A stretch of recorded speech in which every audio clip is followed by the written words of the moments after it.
Welcome to the World Football Summit podcast, the show for football industry leaders who want to stay ahead of the game. We bring you the latest insights, trends, and stories from the experts driving innovation and progress in sports business worldwide. Join us as we dive deep into the ideas and initiatives transforming the world of football. From sustainability and innovation to player development, fan engagement, and everything in between. Our goal is to unite the global football industry and drive positive change and progress. Hey guys, welcome to another episode of the World Football Summit podcast. I'm your host, Jaime, CMO at World Football Summit. Today, the guys from FIFPRO are back, and this time for a deep dive into the dynamics in the Asian football industry. FIFPRO, as you probably know, is the global trade union representing the voice of around 66,000 professional footballers and their national unions to ensure they are heard at the international level. Our guests today include Takuya Yamazaki, the FIFPRO Asia Oceania chair, and Brett Taylor, head of research and policy at the Professional Footballers Association of Australia. The three of us have an interesting conversation that covers the report they have published analyzing the impact of the changes in the Asian Champions League on players and clubs. But we look at it from different angles, including performance, the commercial angle, and even travel logistics. I believe there are interesting facts and data you're going to appreciate, so stick around for the entire episode. Before we go into it though, don't forget to subscribe and rate the podcast on your platform of choice and share it with your industry colleagues. You can also subscribe to our newsletter, where every week we send updates, trends, and everything that goes on at our events. You can find the link in the show notes as always. And remember, this 2024, we have events in London, Mexico, Sevilla. You can check it all out on our website, and we hope to meet you there. The guys from FIFPRO will definitely be there, and we hope you will too. And now, nothing else from my side. Enjoy this episode with Tak and Brett. Well, Tak, Brett, I'm so much looking forward to this. Welcome to the World Football Summit podcast. We're going to have a very interesting conversation about all the changes that are going on in the Asian football industry, how it's impacting players. It's going to be a fun one. Welcome. Thank you. Thank you for having us. Well, guys, before we go into the very interesting report that you published, I was wondering if you can briefly introduce yourself. And I was wondering, and I always like to ask my guest, why is it that you do what you do? Why did you decide to pursue a career in sports? Tak, if you want, we can start with you. Yeah. All right. Thank you very much again for having me. My name is Takuya Yamazaki. Yeah, I'm the chairman of FIFPRO Asia Oceania. So I've been a sports lawyer for more than 25 years. You can guess my age. I used to be a football agent, and I dealt with a lot of transactions like a player transfer, contracts. Then I faced a lot of problems, a lot of, I would say, structural problems. So like non-payments or unilateral termination of contract or the high amount of transfer compensation. Then I realized, oh, hang on, there's a structural problem. We definitely need to change the regulation. So that is why I became a legal counsel for Japanese Players Association. Then I got involved in FIFPRO. So that's pretty much my history. Okay. Thank you for that. Brett? Thanks for having me as well. So my name is Brett Taylor. I'm the head of research and policy at Professional Footballers Australia, which is the union for professional footballers in this part of the world. But PFA is also a member of FIFPRO and FIFPRO Asia Oceania. So that's why we've been involved in this piece of work. I've been a football nerd since as long as I can remember. I've worked in the industry in journalism roles, analysis roles, and now in the player association movement. And I also truly believe that football can be a force for good in the world. So that's why I'm excited to make a career in it. Definitely. Wow. I resonate so much with that. I've always been a football nerd myself. I also believe in the power of football to drive positive change. But anyway, I digress. So yeah, we're here to discuss a very interesting piece of research that you guys have published, But before we go into that, Tak, I was wondering, at the end of the day, we've seen that globalization and professionalization in football has changed the landscape of the industry in Asia, no? So from your point of view, I guess very briefly, just set the context, what have been the main areas that impacted? Yeah, obviously, many Asian players are now playing in European clubs. And also, on the other hand, many non-Asian players are playing in Asia. Of course, that poses a huge challenge in terms of a player's workload or the, players' welfare, too many matches, too many, of course, they definitely need to adjust different time zones. So the players' workload has been very serious issue. And also, if you look at the Asian Cup in February or January, February this year. 20% of the players played in Asian Cup were from European clubs. So that is why ECA started engaging with AFC to find a solution because, of course, many people now realize that it's not sustainable and we need a solution. Okay. And tell us about this report that you guys have published about the Champions League report in Asia. No? Why was it necessary? Yeah, of course.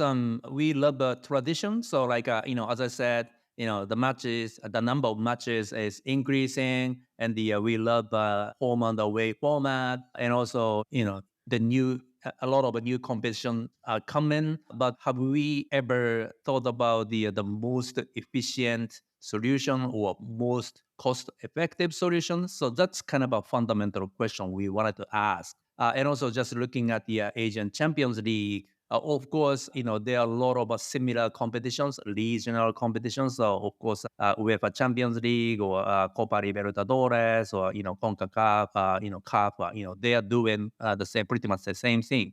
But the situation is different. The environment is different. So, and also many people have been more or less aware of the fact that the clubs are participating in this tournament and in deficit. Is this really sustainable? So that's kind of a question we wanted to address in front of all of the stakeholders.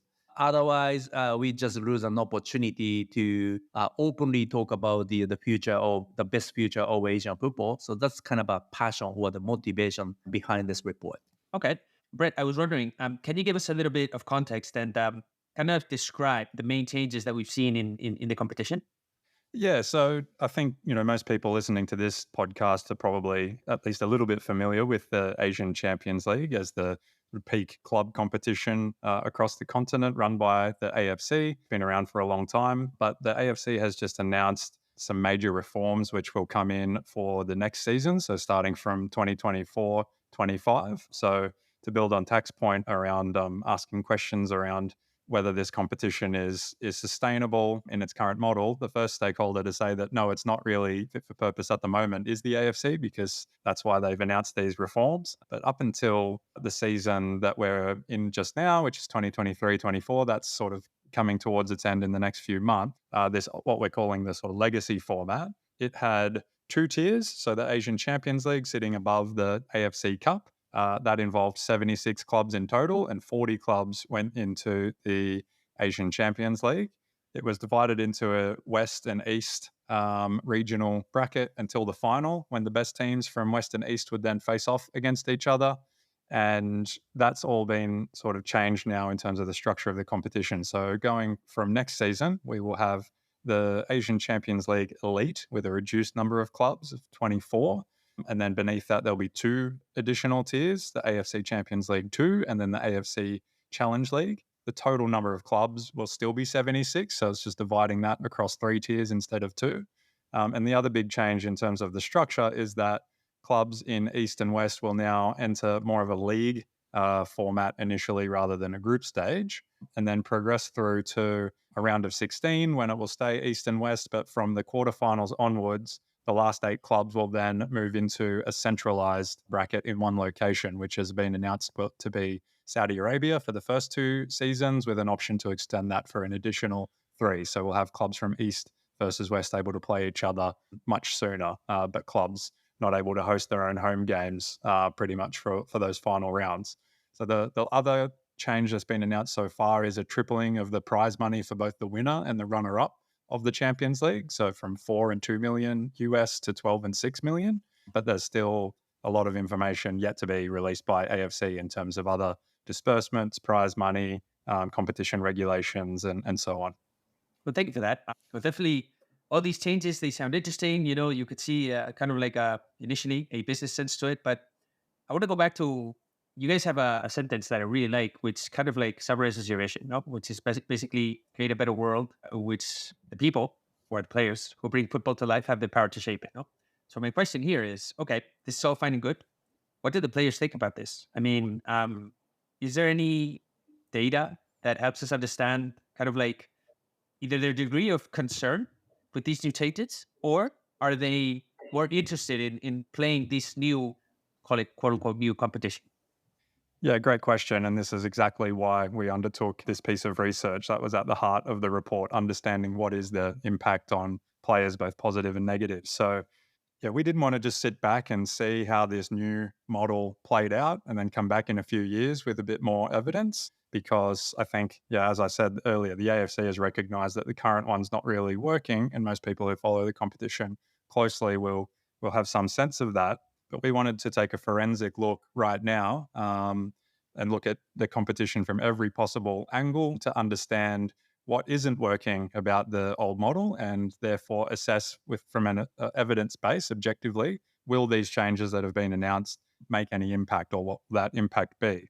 So we commissioned research from 21st Group, which is a leading football intelligence agency, to look at the competition from every possible angle, from on-field quality to attendances, travel, workload, and so on.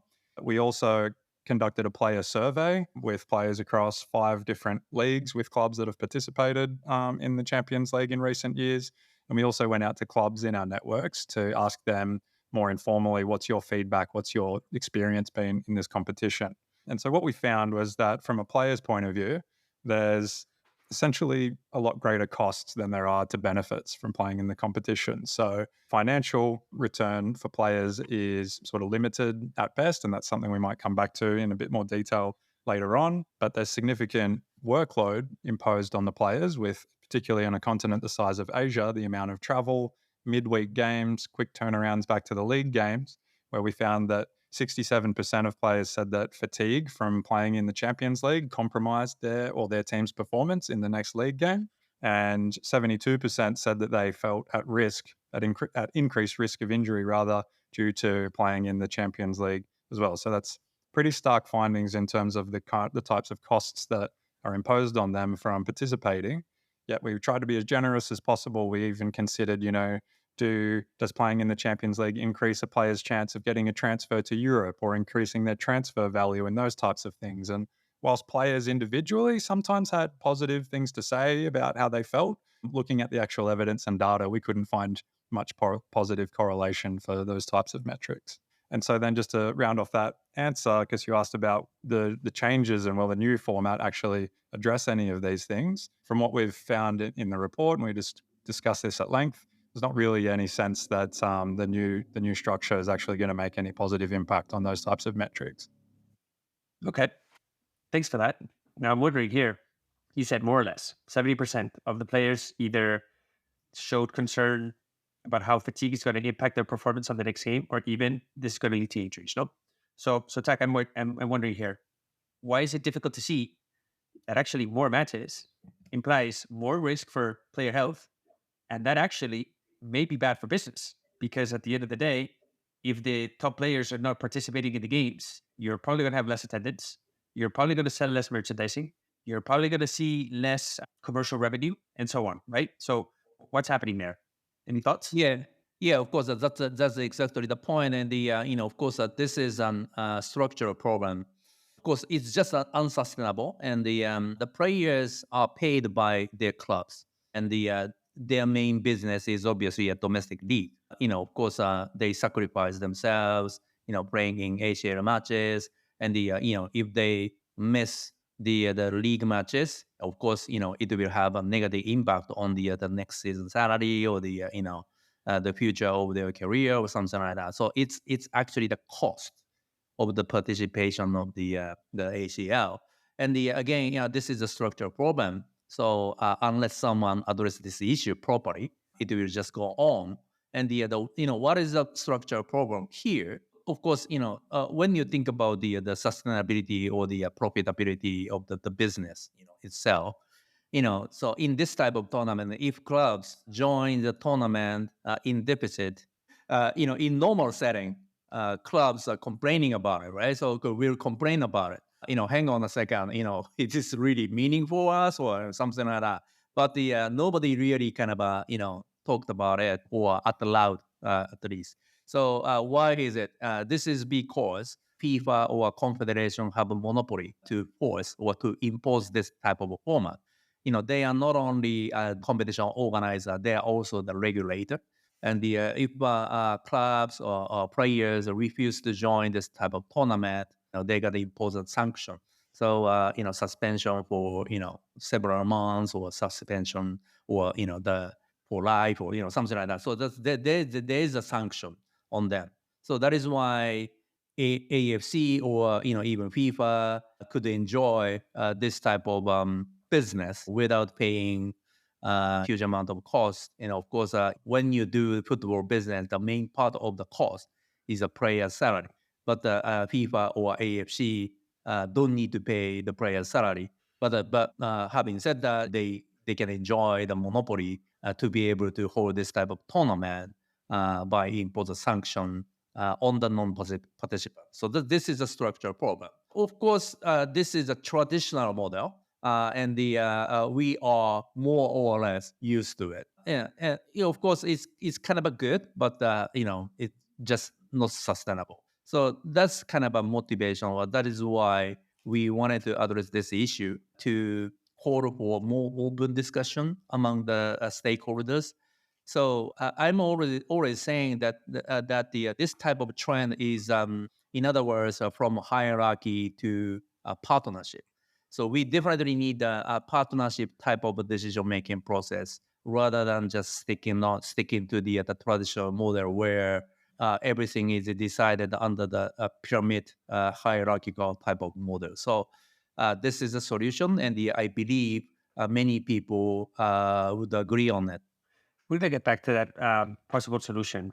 Thank you for giving us some context. But I want to go back to something you said at the beginning, which relates, and also, Brad, you alluded to this, which is actually the benefits for the players from a monetary perspective, right? Okay, I get it. You get more games. Ideally, you're going to get more commercial revenue for clubs. Ideally, we'll go into that as well. What about the players again? Are they seeing any benefits from a monetary perspective? Yes, that word ideally, I think, is the key one in your question there. So what the actual research found is that of the players that we surveyed, only half of those said they received any type of financial payment for playing in the competition. And that was a range of things. It might have been a pre-agreed share of any prize money that the club received, or it might have been, match payments or win bonuses, or just an ad hoc thing. Maybe if they went further in the competition, the owner just decided to treat them to a payment. But only half, as I said, only half of players said they received anything at all. And then of those who did receive, so of that 50%, only 62% of those said they were fairly remunerated for playing in the competition that went into it. So not really ideal when you're trying to talk about a prestigious competition that's supposed to be the pinnacle of Asian football. I will add the point that, to be fair, all of the players that we were able to survey sat in the eastern side of the confederation, and the picture might be different for players, for example, those that have come into the Saudi league and others in the Middle East, where I would describe those clubs as being untethered from the economic reality of the competition. And so by that, I mean, I think when some of those clubs are sitting down to think about how they're going to reward or incentivize players for success in the Champions League, they're probably not really looking at what prize money is on offer, or what the kind of costs and benefits are to them for playing in the competition when they decide those amounts. I think they're operating on a different scale with a different agenda, which they're totally entitled to do. But in terms of designing a competition, I think those kinds of clubs, we need to understand, are the exception, not the rule. We need to design it so that all parties are able to benefit, and that nobody else is left behind, no other participants. Okay, now, thanks for that. I mean, those are some surprising figures, to say the least, right? I mean, I'm not seeing that huge benefit. But I want to take a step back, Brett, because, okay, we're looking into the Asian Champions League as a competition, but there are many similar competitions, as Tak alluded to at the beginning, right? So how does the ACF compare to these major competitions in terms of prize money? Yeah, I think this is where it's good to actually do this kind of research and put these things on a page, because we hear European Champions League, we hear Asian Champions League, and in our minds there's a kind of a connection there that these things are similar in the way that they operate. But when we look at the actual total prize purse for some of the different continental club competitions, UEFA Champions League is 605 million US. Copa Libertadores is just over 200 million. The CAF Champions League, so the African version, is 18 million. And the AFC Champions League under this old model, which, as I said, we've now sort of moved on from with some kind of an increase, but the old model, it was only 15 million US. And so, of course, European football, for example, that's more developed than it is in other parts of the world. So that's no surprise that they're much bigger. But it was surprising to me that Asia was trailing behind the African competition, for example, especially because the African Champions League only has 16 clubs that share in that 18 million. So every club that reaches the group stage of their competition receives a minimum of US $700,000. That's going to cover a lot of their costs for being part of the competition. And then there's upside from there if they progress. But in the Asian Champions League, 15 million, half of that pretty much goes to the two finalists, the champion and the runner-up. So under this old model with 40 clubs, that leaves 38 clubs to share in the other $7 to $8 million.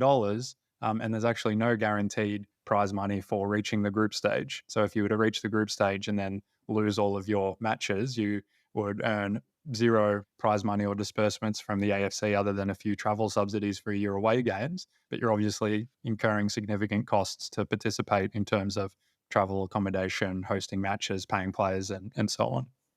In terms of travel, I read an interesting stat, or well, interesting if you want to call it that. But there's one team, I think, from Australia. I think they spent about $95,000 in making the trip to, I think it was Japan, and that's actually far less than, call it, the subsidy that they get from the Asian Champions League, which I think is around 60,000. So it's really surprising to see that in a major competition like this, you see teams losing money. And to your point, I agree. It's surprising that the prize money of the Asian Champions League is not out, but before was even lower than the African Champions League, considering the growth that the Asian industry is seeing, over the recent years. No? Which kind of like leads me to my next question, which I want to ask you both actually. Tak, maybe we can start with you, which is, does this quest for commercial growth, at the end of the day, does it compensate the risk for the player's health, the impact on the club's finances? I mean, overall, it doesn't seem like pretty picture, but maybe I'm wrong here. Yeah, that's a really good question. And of course, commercial success or the commercial viability is a really kind of a fundamental precondition, right? So so if you look at the UEFA Champions League, we can say that they are commercially successful. But even though they are commercially successful, they have a player welfare issue or the player workload issue. The number of matches is increasing. So player workload is completely separate issue from the commercial viability. So we definitely need to address two issues separately at the same time. Okay. And Brandon, any thoughts on your end? Yeah, I agree completely with what Takuya said. And I think, just to be fair, our players have indicated, quite a bit of desire to be a part of this competition. So it's not all doom and gloom. And naturally, players and clubs want to play at the highest level possible and test themselves and compete against the best. That's in football, the natural urge is there to do that. So I think there's no magic rule in balancing off, the burden of playing more matches and in competitions, because to some degree you do want to do that against the costs that are there from doing so. But I think, as a researcher in this, I'll say that what the evidence suggests is that both clubs and players under the existing model were getting the worst of both worlds, where there wasn't even really much of a commercial payoff for the amount of sacrifice that they were incurring for being a part of this. This goes back to the conversation I was having with Alex, no? When we talked about some of the reports in the episode that we did a few weeks back, no? And we were saying, obviously, the players, they like to compete. That's why they're probably in the sport, no? And they want to probably test themselves, as you said, against the best of the best. But they want to do so to the best of their abilities. They don't want to do it in a way that they're either tired, they're injured, or they're afraid of getting injured. I mean, that kind of like limits their performance, no? So we're looking into, okay, so we've discussed about the rights holder or the organizer of the competition, but let's say. We've talked about the players. What about the clubs, Brett? I mean, are they seeing any benefits from these changes? Like, are they seeing, I'm thinking, well, you would assume, more attendance? Because at the end of the day, you're getting, more games against top tier teams. You're probably getting more commercial opportunities. But I don't know if the report looks into that piece of research. Yeah, so in terms of under the old model, we looked at things like attendances in the Champions League, and we found that actually on average, clubs were getting fewer fans coming to their Champions League games than they would to their average league match, which again is not what we would expect to see in something like the European Champions League. And in fact, our report looked at that as well and found that to be the case. So, whether that's because it's harder to get fans to midweek matches, whether fans aren't as familiar with the types of opponents they're seeing in the Champions League, the competition's visibility in general being quite low, all of those are reasonable factors. So, but the point being, from a club's point of view, it's not that you're selling a huge number of tickets, at least in the early stages of the competition. We did find that attendances have increased significantly rather in the latter stages of the competition. From the quarterfinals onwards, the average attendances are sort of over 20,000 and up towards 50,000 for the final historically, whereas in the group stage, it's just under 10,000. Now, to your question around how the new model impacts on that, well, now all of those later stage games have been taken away from the clubs. So the clubs are asking their fans, come on this journey with us while we're in this early group stage, which is now in that league format and the round of 16. And then you're not going to see us again once we get to the really exciting part that historically fans have tended to engage with more. In terms of the commercial opportunities for clubs, we asked them about that as well. And the feedback from clubs is that they've found it hard traditionally to capitalize on participating in the competition, whether it's due to things like not knowing which other Asian markets you're going to be playing in until quite late in the piece when the draw comes out. So you're not sure which companies to talk to. And also, one thing that AFC requires of clubs is to provide a clean stadium. So essentially, all of the AFC's commercial partners want their brands protected. So it's up to the host club to get rid of all of the signage with any other brands on it, and even go so far as using little pieces of tape to cover up any logos on drinks bottles and backpacks and things like that.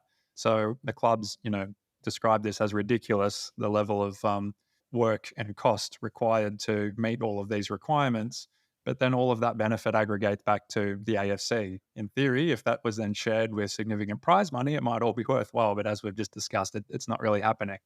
So again, in terms of will the new changes impact on that a lot? Well, we've seen prize money being increased for the final two teams. We don't know about prize money for any other of the finishing positions. I talked about the new centralized, mini tournament from the quarterfinals onwards.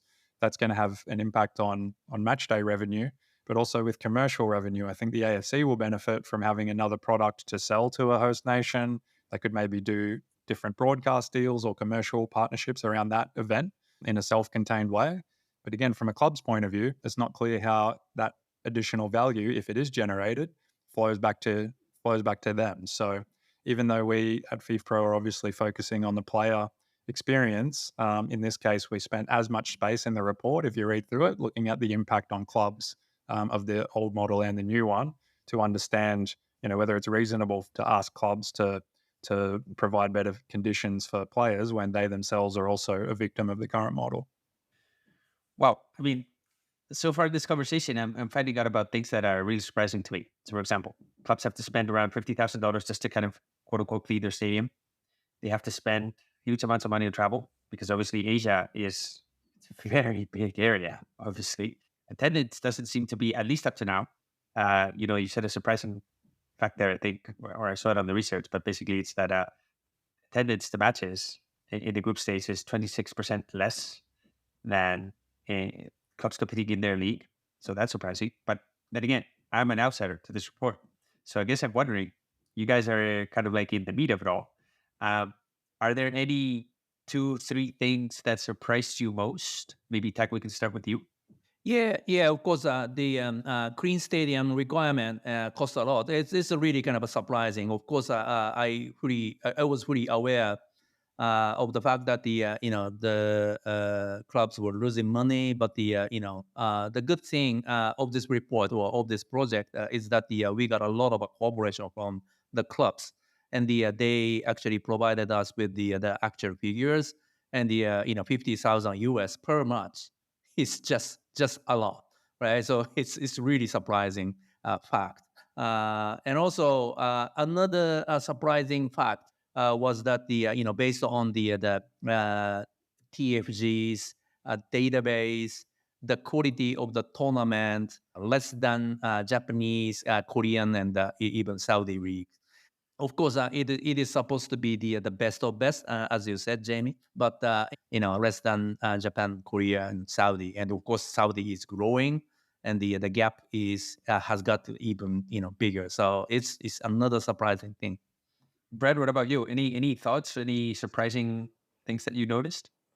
Yeah, I agree with Tak's first point around the cooperation of the clubs, because obviously when we're representing players every day, sometimes our relationship with clubs is as a business partner, which is positive, but sometimes it can be antagonistic because they are the employers and we are the labor.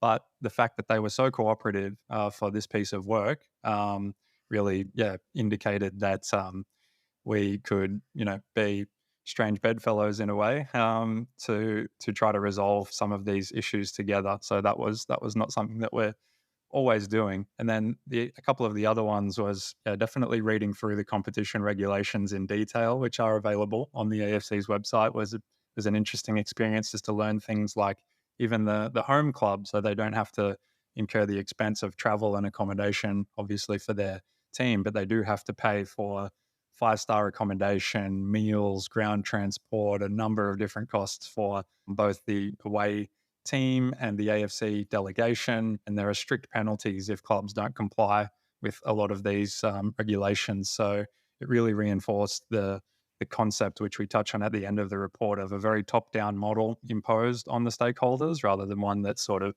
built-in collaboration to work for everybody. And one final one that surprised me, since the launch of the report, it's been really pleasing to see just how far the reach has been. So it's been picked up in a number of different countries around Asia, in the West and the East, millions of different views in lots of languages that I can see sort of through social media, but maybe you can't even understand. But clearly it's something that's resonated, because I think a lot of clubs and fans around the whole region have understood that there's issues here. So I think it's been quite satisfying to see all that put down on paper.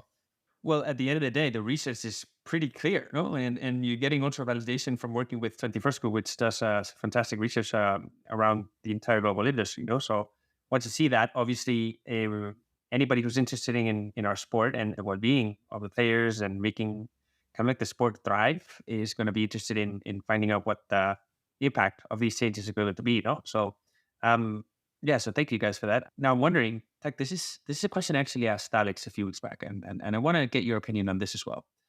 When you look at, for example, other sports, and I'm specifically talking about the NFL, the United States, they have less game, they focus on scarcity, but then when you look at the revenues, they have more revenues than the Premier League, the Spanish League, Italian, Germany, and France combined. So that to me is just mind-boggling. Now, is this the example to follow? And if not, are there any other examples to follow where football can, use as a mirror? Yeah, that's a really great question. And so that is why I said we are used to tradition. So like a home and away model, or the regional qualification to the World Cup or the World Club World Cup. But we have to be really, really flexible and creative in thinking about the best possible format. And when you look at other sports, like you said, NFL is scarcity is the biggest part of their body. And also Indian Premier League in cricket. And also, this is really kind of a short-term tournament making huge amount of profit. So and also the timing is really right. We got a European Court of Justice decision in December last year in the context of a European Super League.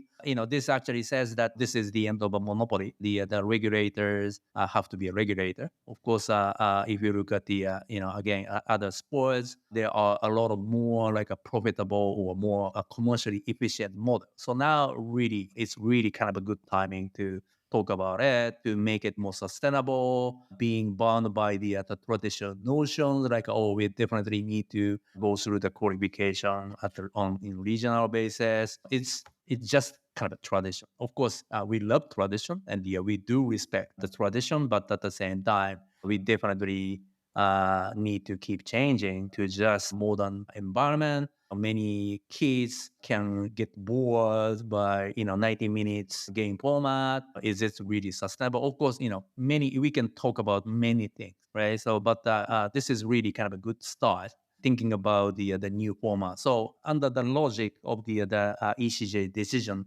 last December, now all of the stakeholders have freedom to come up with new competitions. So then we can apply, we can get the approval from FIFA or the confederation about a new, I would say, more commercially viable format. FIFA or all of the confederation can hardly deny the new competition without giving us any reasonable reason. So that's the kind of a beauty of the next couple of years. I hope many stakeholders will be open talking about the new commercially viable competitions. Then, based on that, I believe that we can have a trust relationship even with FIFA confederation because, of course, we can easily criticize AFC or FIFA about their monopoly, but it was just there, right? So they just created tournament based on the system.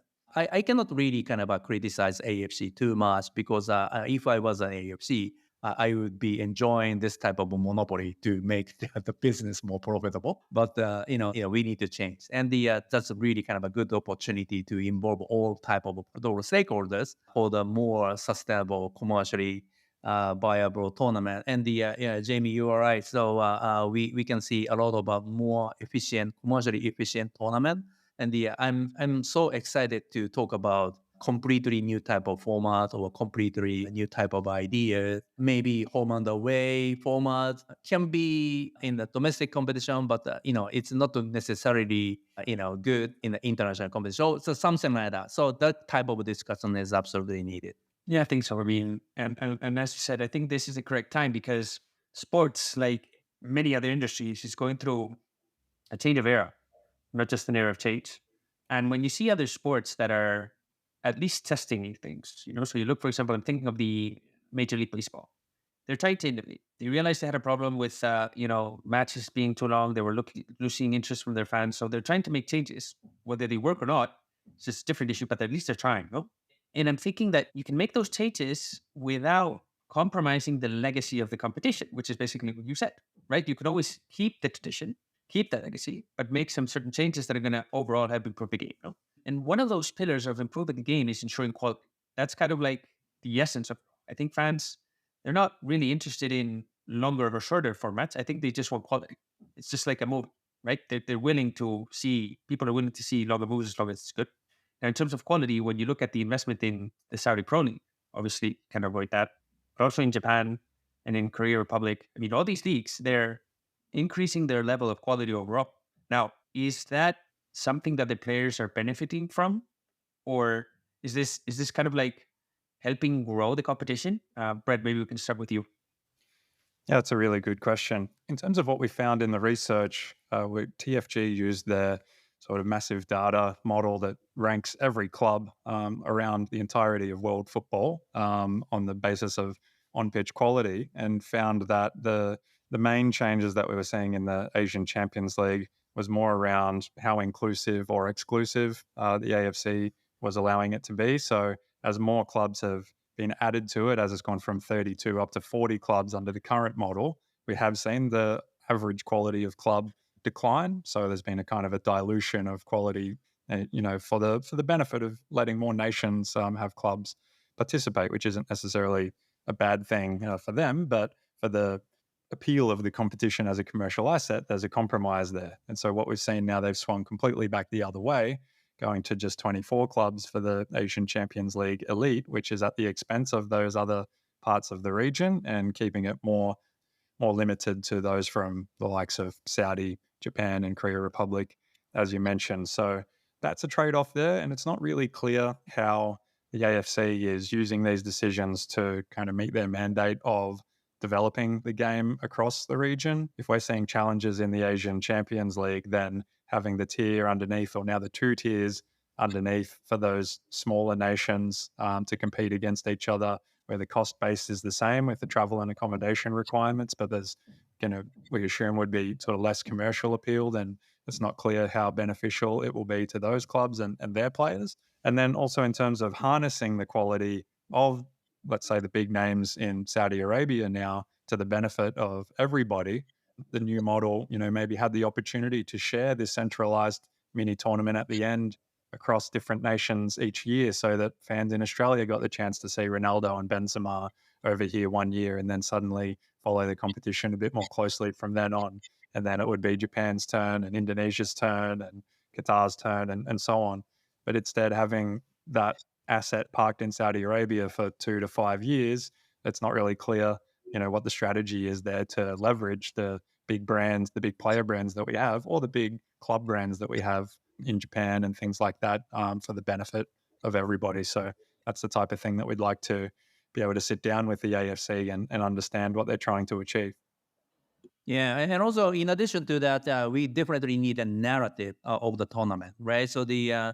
So when you look at the national team matches, so there used to be a lot of friendly matches, and in Europe, for example, and they created the Nations League to make more kind of I would say better narrative, and so to make the matches more meaningful, and and also when you think about the right narrative, the quality is a part of it, but also tradition, culture, or rivalry, or there are a lot of elements we need to think about. Of course, I would say that under the traditional model, AFC or FIFA, especially confederations, they don't really need to think about the right narrative because, let's say, World Cup. So World Cup qualifications have been done through the regional qualification process, and they just need to do it without really kind of thinking about the narrative. So, like, is it really meaningful to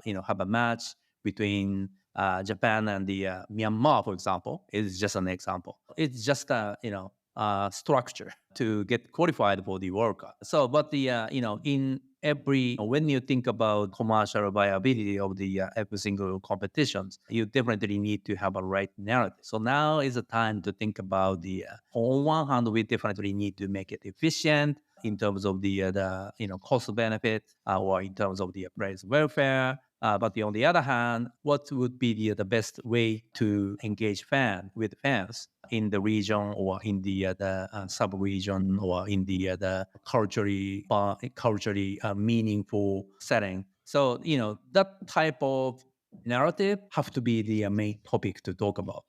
That's a great point. I mean, at the end of the day, the narrative, the story is kind of like what's going to drive much of the fan engagement, which is eventually going to lead to all other opportunities, no? Commercial, broadcasting, and all of that. No? It's kind of similar to something that they were discussing in the Serie A, no? In our event, the World Football Summit Asia, how they leverage the power of stories to engage fans around the world. And I think this is something that has to be considered across not just the Asian football industry, but across all industry and all of football. No, now Tech. So the report is out; it's published.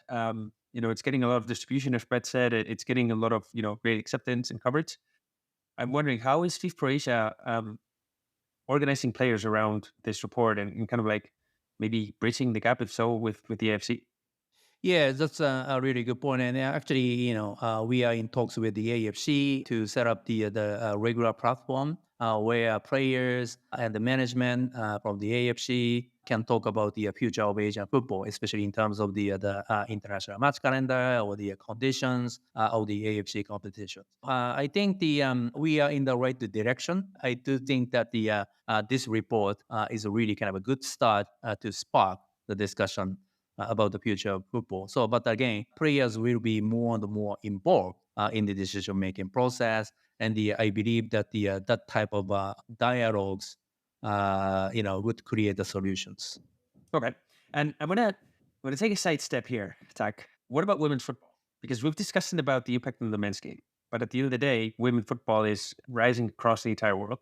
And I'm wondering if some of the same issues that we're seeing in men's football is also impacting women's football in terms of workload. Is there cause for concern, or is it in a good position? What's your take on that? Yeah, it's kind of a both. Of course, there's absolutely an opportunity, but at the same time, we do have a concern. So if you look at the kind of a pilot tournament of AFC Club Championship for women last year, I would say that there were a lot of problems. Of course, this is a pilot project. Of course, it is really understandable that they were not really used to running that type of tournament. I agree, understand that. But we got a lot of feedback from the players, and actually the environment about the venues or training facilities or medical facilities were, I would say, not really kind of a good one.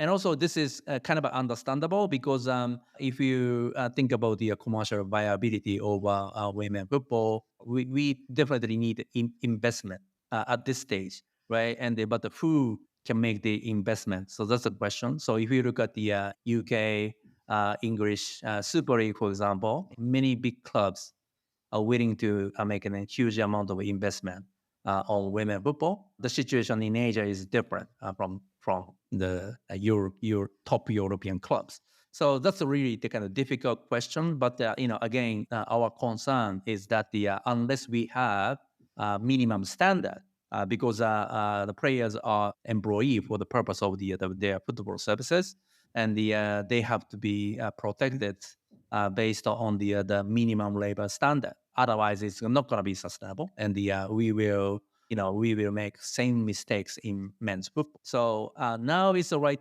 time to talk about women football as well. Commercially viable tournament in women football, or what is the right invest format for women football. I'm not criticizing anyone, so including the AFC, because it is really kind of a difficult program to make it profitable or at least break even.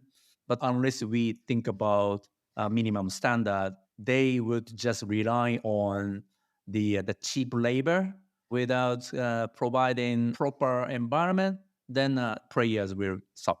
So minimum standard is absolutely necessary. Definitely. And as you said, this is now the time to do so when we're starting to see the potential of women's football becoming a major sport, in the short term now, I would say. Yeah, so thanks for that overview. Now, I want to close this section off with kind of like you guys have alluded to how we can solve this, right? So we've published the report, there's findings there, there's cause of concern, we need to improve, and you kind of like said it before, we need a more partnership framed or partnership based framework, let's say, where we're getting everybody involved, no?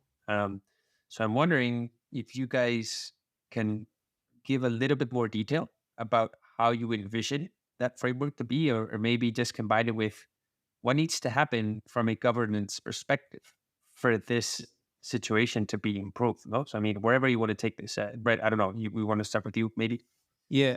Brett, go ahead. Or Tak, go ahead, Tak. No. Yeah, thank you very much. So when you look at the European football, for example, it used to be very, very hierarchical model. Of course, it still is more or less. But when players played in the World Cup and got injured, then European big clubs got so frustrated with the structure. So that is why they formed the organization. So now ECA has become very strong, and they have a cooperation agreement, separate cooperation agreement with FIFA. So that type of approach is there in addition to the hierarchical traditional European sports model. We can keep the traditional governance model, hierarchical European sports model, but at the same time, FIFA or confederations need to deal with the important stakeholders like clubs or players by setting up a separate platform to be able to talk about the basic conditions of their participation. So that's another platform we definitely need to have. So we can say it MOU or cooperation agreement or the collective bargaining agreement or whatever you want, but they definitely need to have an agreement with important stakeholders. That's kind of a new model we want to see. Okay. Any further thoughts, Brad, on that? I'll just build on that point by sharing a couple of stories that support that view that having player involvement in governance and in decision making tends to only lead to positive outcomes in our experience. So down here in Australia now, the Matildas, our women's national team, are now understood to be the most valuable sporting brand in Australia, which is pretty incredible when we are such a rich sporting nation with cricket and other codes of football that are so popular. And the fact that it's a women's team rather than a men's team is something really exciting as well. And so off the back of the World Cup last year, even those of us inside the game wouldn't have expected just how big and just how fanatical the support would be around the team. But if we go back just sort of 8 years, the Matildas went on strike actually to fight for a better collective bargaining agreement at the time, which was just around getting almost a basic standard of living so that they could do football as a job. And then in 2019, the next collective bargaining agreement embedded gender equality into the deal, where the Matildas and the Socceroos received equal pay as each other and equal conditions as well. So those steps, which the players fought for, enabled the Matildas to develop themselves as world-class players, and they're now at some of the biggest clubs in the world, and they're now the biggest commercial asset that the game has. And I think the administrators of today would look back and thank the players at the time for taking such, strong action to ensure that they were able to embed their ambition and their vision for the game's future into those agreements going backwards. So, yeah, it's not a common part of the culture in all parts of the world, and certainly not all parts of Asia. We understand that here in Australia, things are a little bit different, but I just like to share that type of story to hopefully dispel some of the scariness around opening things up to involve some of the player voice in decision making, because it can lead to very positive and successful outcomes for all stakeholders. That was a great example, and I couldn't agree more. And it just blew my mind with the fact that it was the most, let's say, recognized sports brand for there in Australia. No, you look at what you guys have there in terms of sports. It's just amazing. So definitely speaks about the potential of doing a more partnership-based framework. No, so thanks, Brett, for that. And overall, guys, thank you for this conversation. It's been fantastic. I want to be respectful of both of your time, and this is, if you let me, I need to have your opinion on this question that I want to ask you. Last year at World Football Summit, we launched a rebrand. Basically, we believe the football industry needs to commit to excellence. It needs to embrace innovation. It needs to adopt sustainability across its 3 pillars. So call it financial, call it social, and call it environmental. And we summarize this under a claim, the football we want and the football we need. So I'm just wondering, if you guys were to describe in, very briefly, 2-3 sentence maximum, the football you want or the football you need, how would you do it? And Tak, maybe we can start with you. Yeah, that's a really great question. So, and as Brett touched on, football can be role model for societies, right? So we can collectively solve the problem, and even though the nature of the problem is really kind of complicated, if we get together, we can solve this. So that type of philosophy is something which we definitely need to emphasize in the context of doing a business, a football business. I would say that the financial transparency, like accountability for all of the stakeholders in terms of running business, is the first keyword or the first necessary element. And again, the second part is football is the service of labor. So minimum conditions for the players or any type of employees involved in this industry is absolutely necessary. And also governance reform.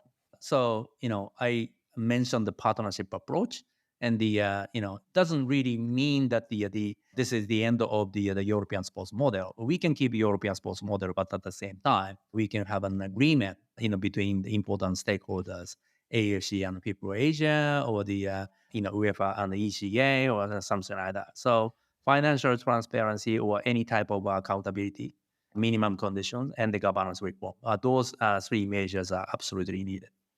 Fantastic keywords and overall fantastic overview, Tak. I mean, at the end of the day, it goes back to what I was mentioning at the beginning. No, it's kind of like giving more power to the people that make it happen, the players. Fred, what about you? What are your thoughts?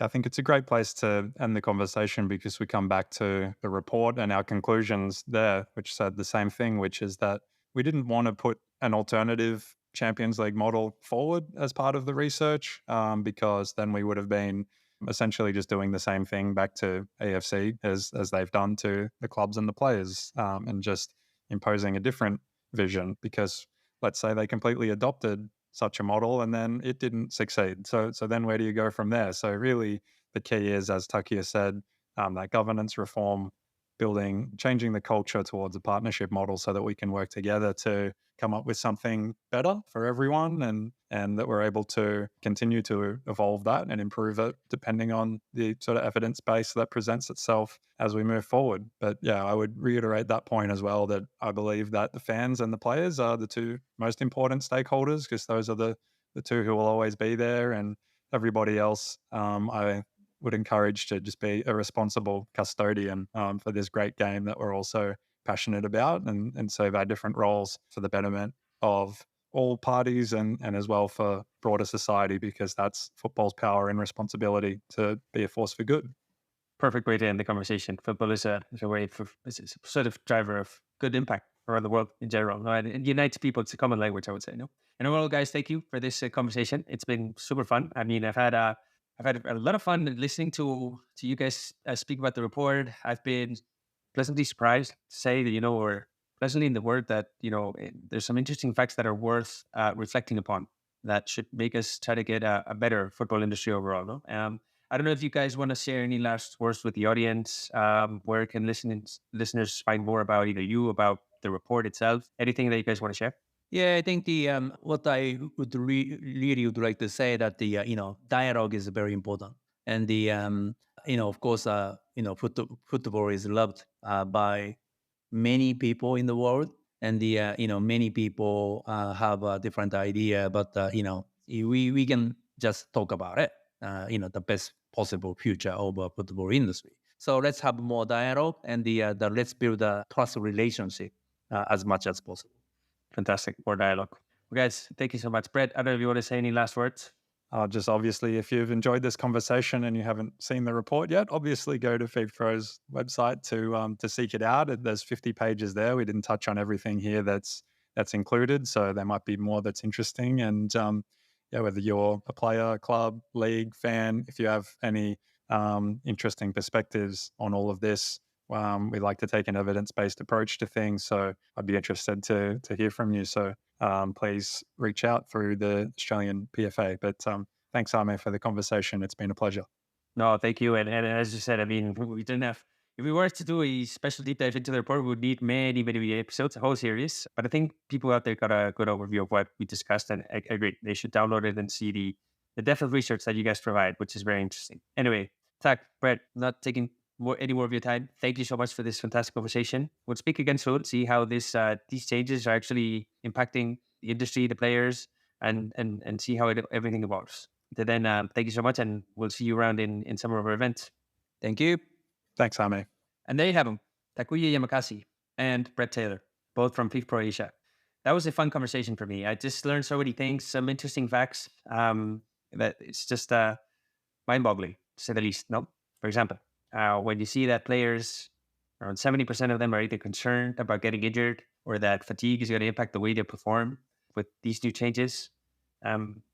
Also, the cost associated to make these games happen for the clubs. So, $50,000 that clubs have to spend to kind of like remove the logos from the stadium, or the amount of money they have to spend on traveling to different parts of the world. Because I mean, at the end of the day, Asia is just such a wide piece of, or such a big region. No, it makes you wonder.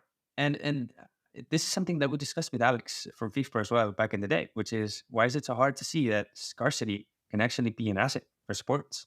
Because if you look at the NFL or if you look at cricket, they're focusing on that. They're making sure that their product is more premium. Anyway, I'm not the one to call out anybody here. I'm sure these conversations are being held, but just makes you wonder, why is it not taking, why we're not seeing these changes being applied around the football industry? No, I think at the end of the day, what they were mentioning is true. It's not about proposing completely different competition. At the end of the day, it's more partnership based. It's a dialogue that all the main stakeholders of the industry need to have, right? So the players, the event organizers, the clubs, even if you will, the partners, the commercial partners. What is everybody looking for? I'm sure we can find common ground through dialogue, right? And I just want to leave you with, their sentences about the football they want and the football they need. No, at the end of the day, I think we can all agree football is a role model for society. It can be a driver of positive change. We all love it so much. It's a common language. I mean, if you're getting people being united around football in such a vast region like Asia and then around the world, I mean, it's just a great example, no? But we also need to talk about transparency, about accountability, and at the end of the day, how can we make this better for those who make it happen, for players? How can you ensure the correct conditions? But I think at the end of the day, it's going to benefit us all. And if the players are performing to the best of their abilities, the fans are going to join more, the partners are going to see more revenues, the clubs are going to see more revenues. At the end of the day, I think it's good for everybody. Anyway, nothing else from my side. I don't know if there's anything else that stood out to you. If so, make sure you reach out on social media. And you can also vote on the poll. We posted on Spotify. And before you go, don't forget to subscribe and rate the podcast on your platform of choice and share with your industry colleagues. You would not believe how much that helps us. And I want to thank you for tuning into this episode of the World Football Summit podcast. We hope you enjoyed it. You learned something new. Make sure you download the report. As I said at the beginning, the guys from FIFPRO are going to be at our events. If you want to join us, you have everything posted on our website. We have events in Mexico, in London, in Europe. So yes, it's going to be an interesting year for the football industry, and we hope to be there with you to shape it. Have a great rest of your day, and hopefully we'll see you next time.